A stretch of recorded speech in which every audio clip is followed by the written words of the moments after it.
Now, I want to preface this video by saying do not give NoctaFly any hate. Don't go hate on his channel. Don't unsubscribe from him unless you want to.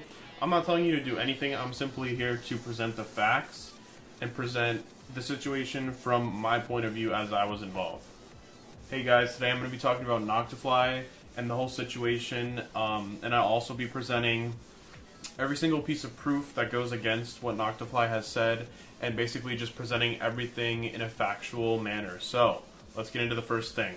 So first we'll start off with the Zafkiel cut.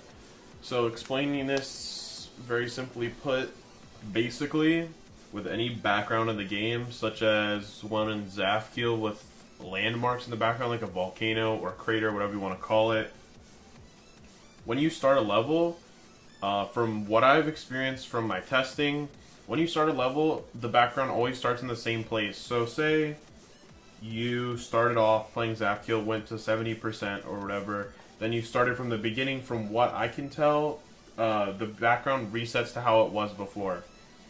So then theoretically, when you're in one full playthrough, it shouldn't change at all. Well, the problem is, he probably put a start position somewhere in the middle of the level, which messes up where the background is. So when he cuts it, the crater, volcano, whatever you want to call it, once again, is facing a different way. So that's how this is possible.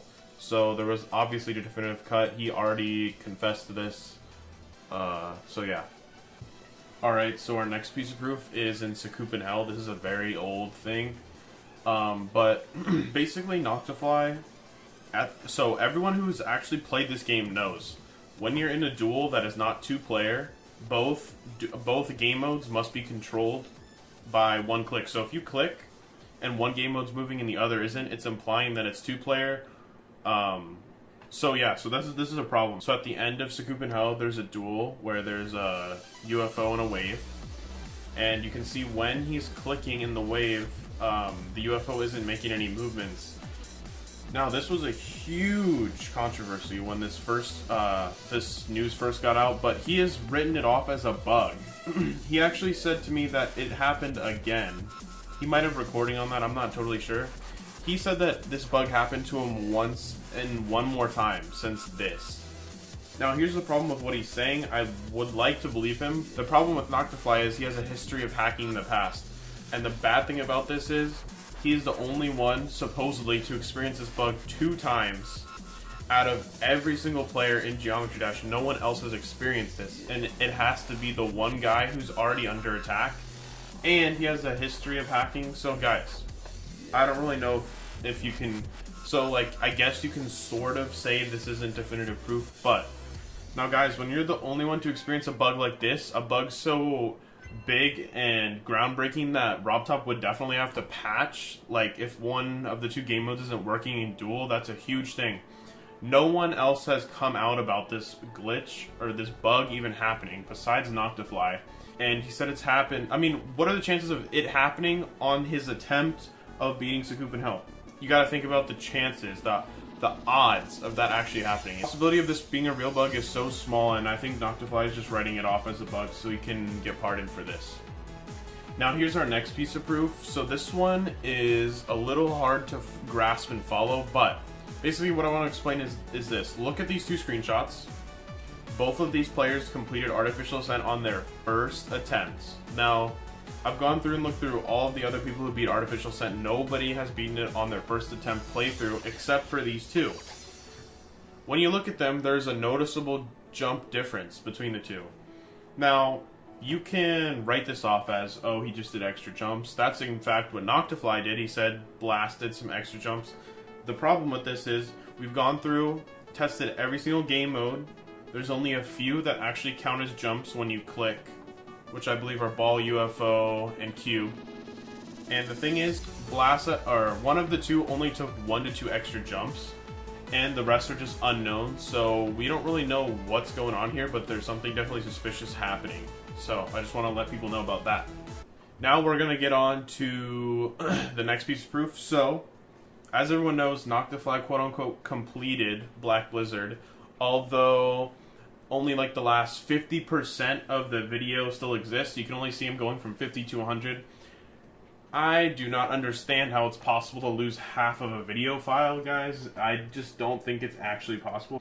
I guess if someone wants to school me on how video files work and save, and if it's really possible to lose half of a video, if it wasn't two separate videos, then I'd love to learn about that. But as far as I can tell, this is impossible to lose a half of a video. So our next piece of proof is from one of his video recordings of this layout he made. So basically, you can see from these screenshots, one of these screenshots, he's entering a portal. When he's an upside down wave, then he enters the portal. So alright, that's fine. Then the next one, he's doing the same thing, but he's entering, he's normal mode and he's entering an upside down portal. But if you think about it, shouldn't those two be the same, like, distance away from the wave, or the diagonal blocks? Because you're basically doing the same thing. The difference is, how is NoctaFly going all the way into the portal? There's, like, his waveline, as you can see, is, like, halfway inside of the portal. And when you test this for yourself, it actually doesn't do that at all.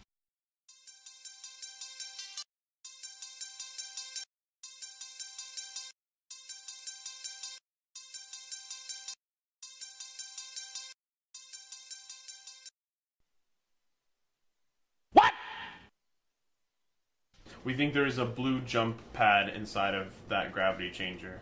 Guys, another piece of proof here is the same exact thing we caught NoctaFly for cutting Zafkiel. Found it in Deception Dive. So again, I already explained this earlier in the video. Exact same situation. He never told anyone about this. And his response to this is that it's a BG bug.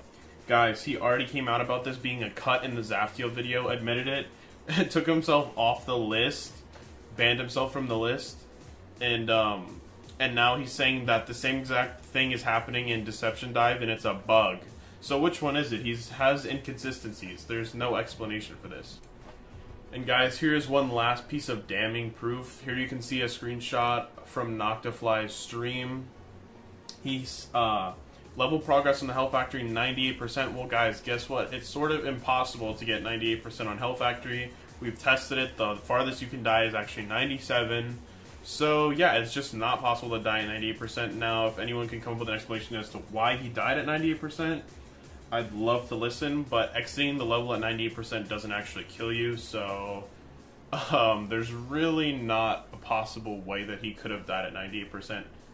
So I'd like to hear the explanation for that one.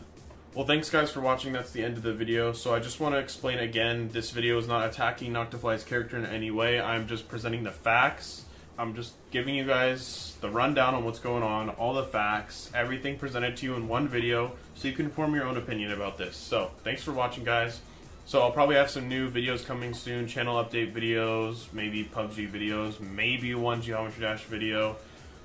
So that's pretty much it, guys. Thanks for watching. See you next time.